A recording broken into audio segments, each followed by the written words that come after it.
Hello and welcome back to another one of my FPL videos. I am the FPL Train, and in this video we're going to be taking a look at some transfer plans ahead of game week 15. Now normally at the start of these videos we'll look back at the previous game week and the transfers I recommended for then, but because of the quick turnaround we've got coming up, I can't really afford to wait for these Sunday games, so I'm recording this video Sunday morning. So 5 of these 6 players in front of you right now haven't actually played yet, so far it looks good for me, but it could turn out quite badly towards the end. But I'll have a quick talk about it anyway. So I recommended getting rid of Matty Cash. Now since then, from the rumours, he could be getting dropped on the Bournemouth game today, but obviously that's not 100% true. That could still change.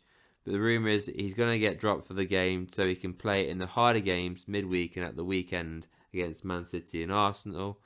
So, I mean, we'll have to see about that. But his replacement, Livramento, played Man United yesterday, got a clean sheet and a bonus point. I mean, Newcastle absolutely battered Man United. So far, it's a big win there. 7-pointer from Livramento. Now, he is somebody I really want to get in my team right now. He's an absolute bargain. Newcastle have got great fixtures. Obviously, there's so many injuries to Newcastle's team at the minute. He's going to be starting, so I think he's a great option for the future. I mean, obviously, you got the other players here that I've recommended. So, obviously, Bowen, Palmer, Watkins, and Nunes all have not played yet today. So, I mean, it is morning, so I'm not going to play till this afternoon. It'll be interesting to see what happens with Ollie Watkins because, like I said, when I did this video, there was no rumour of him having a knock. I just recommend getting rid of him because of the fixtures. But that will be interesting to see how that one works out. But yeah, overall, so far, only one of them's played and it's worked out a real treat. So far, so good. Now then, the first transfer I've got on here is taking out Anderson for Reece James. Now, I don't own Anderson personally, but I do own his teammate Tyreek Mitchell. And what I will say is, if you own any Crystal Palace defender, I definitely would get rid right now. The reason why I've got Anderson here is because he is the one who's mostly highly owned currently right now. Now, like I said before, obviously, Game Week 14 is still going on today. We've still got games going on. So the likes of both Chelsea and Crystal Palace have yet to play. But even if, let's say, Crystal Palace do get a clean sheet, I'd still rather just get rid of them right now. If you've got, obviously, the transfers to do it. The reason is, I mean, I know they've got Bournemouth in Game Week 15, but 16 Liverpool, 17 is Man City, and 18 is Brighton. That is not a good run of fixtures at all. And obviously, currently, before obviously this game's kicked off, the last 2 fixtures Crystal Palace have been, should I say, easier fixtures in Everton and Luton, and they've conceded, well, they've shitload of goals against them. So my confidence-wise for this West Ham game today isn't great, and neither would be Bournemouth in Game Week 15. And the reason why I'd want to get in Reece James, particularly earlier as well, is because he has a great run of fixtures coming up. Obviously, he's not playing in today's game against Brighton because he's suspended, so he will be back for Game Week 15 against Man United, which obviously is a much tougher fixture for than what, should I say, Crystal Palace have. But after this, Chelsea go on an absolute unbelievable, amazing run of fixtures. So obviously, you've got in 16 Everton, 17 is going to be Sheffield United, 18 you've got Wolves, and then even after that, 19 is Crystal Palace, 20 is Luton, and 21 you're going to have Fulham. That is an unbelievable run of fixtures. And if we get the Reece James in previous seasons, obviously not last season because it didn't go so well, but the season before that, it'd be like having 2 Kieran Trippiers in your team. And if you did have Trent Alexander-Arnold as well as, I mean, you'd be absolutely buzzing if you had all 3 of them, because I know Trent's got some decent fixtures coming up as well. So yeah, Reece James, he's only 5.4 million currently. He's an absolute bargain of a player. There's not really that much difference in price now between Anderson and James, so I'm sure people will be able to afford the difference. So yeah, Reece James is definitely somebody I'm looking at as well for my team, because I think he's an unbelievable player once he's fit.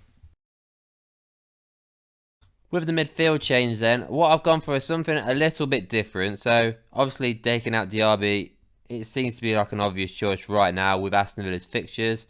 I mean, I know they've not played Bournemouth yet, but obviously that doesn't matter because that game's going to be gone. And your fixtures from 15 onwards are not great. Man City at home, Arsenal at home, Brentford away. I mean, I know game week 18 is a little bit not, well, it's a hell of a lot nicer playing Sheffield United at home. But those 3 fixtures coming up, it's really not worth keeping Diaby anymore, especially when you look at the last game when he got hooked off at half time. So, do you want to keep Diaby? I definitely wouldn't. I'd be looking to get rid of him right now.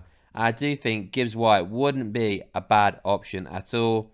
He's got Fulham away next game, Wolverhampton in the game week 16. That's not too bad a fixture. I know Spurs is going to be a little bit tougher, but it is at home. And obviously, I mean, I'm sure Spurs have some players back by then, but their key players in the likes of Maddison, that centre-half, what's his name, Van der Ven, they're going to be still out. So I do think Spurs are going to be very weak still at that point. So I do think Forest will be able to capitalise, especially with it being at home. And then game week 18, they've got Bournemouth at home. So they've got a good run of fixtures. Now, if you don't want to go for Gibbs White or Forest, maybe go for Alana. He's also a quality player. He's doing well this season for Forest. Both of those two, though, they play 90 minutes consistently for Forest. So you got no worries there. But I've gone for Gibbs White just ahead, just because he is also on penalties for Forest.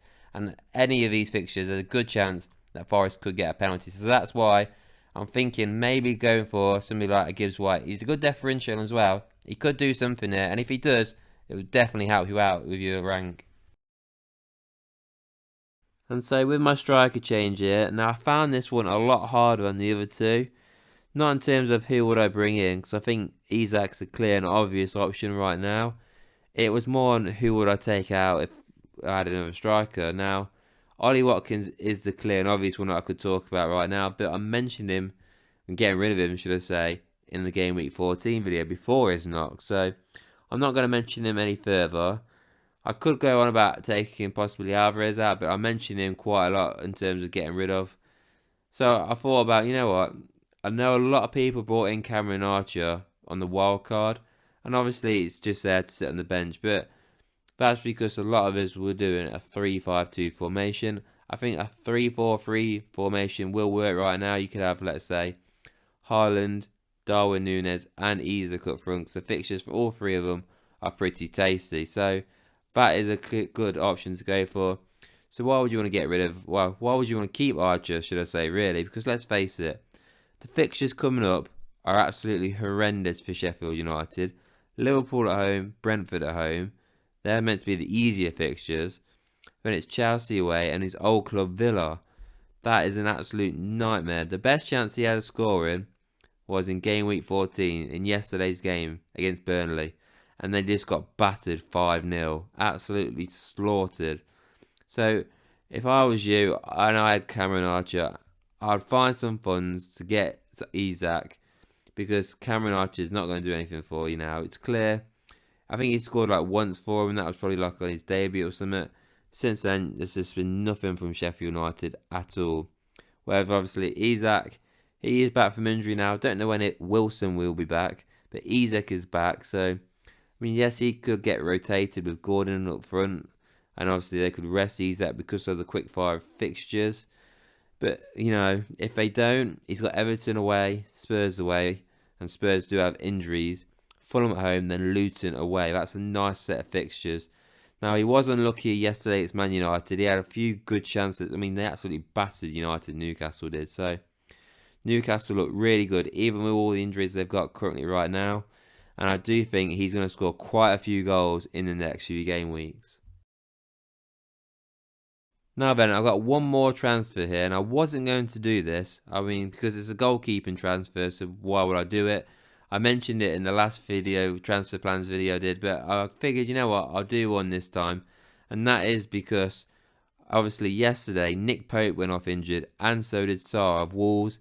And obviously, Alisson went off the other week against Man City. So that's now the two highest scoring defenders so far in FPL this season, in Alisson and Pope out injured.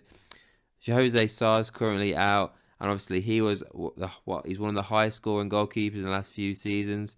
So that's three great goalkeepers out. So I figured quite a few people are going to possibly own one of those goalkeepers. And even if you don't own one of those goalkeepers currently right now, and you've probably, like me, you got Aurelia, who's really not working out for you, and you want to get a new goalkeeper, I know quite a few people have mentioned, obviously, David Raya, and I can understand that. You know, Arsenal, one of the best defenders. He's a great goalkeeper as well. But I think an even better option, I would possibly say, is Robert Sanchez. He's 0.3 cheaper than Raya, and he's got much, much better fixtures coming up.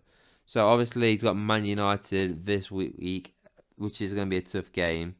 But after that, you're looking at Everton away, Sheffield United at home, Wolves away, Crystal Palace at home. It's a great run of fixtures for Chelsea. So, and you might finally get clean sheets. And now I think I've only had like one if I'm lucky. So I do think he would be a great option to go for. I know quite a few people may mention going for possible attackers. That's fine, but I can't really think of 3 players on the outfield options that I'll go for. You've got Cole Palmer, yeah, 100% definitely. He's the main guy to go for. But then it's like, maybe Raheem Sterling, maybe Reece James. Not 100% certain of those. Who's going to start week in, week out? Robert Sanchez is, particularly on this run of fixtures as well. So that's why I figured, you know what, I talk about a goalkeeping change here. And if you're thinking about doing one, or you have to do one, the one I'd go for is definitely Chelsea's Robert Sanchez. So that's it then for this video.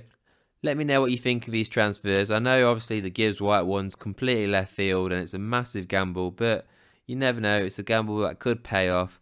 But yeah, let me know what you think of these transfers. Obviously, there's not much time from now until game week 15 deadline. I mean, obviously, before you know it, we've got game week 16 deadline. But yeah, let me know what you think. Please don't forget to like this video, hit that subscribe button, and I'll see you all on the next one.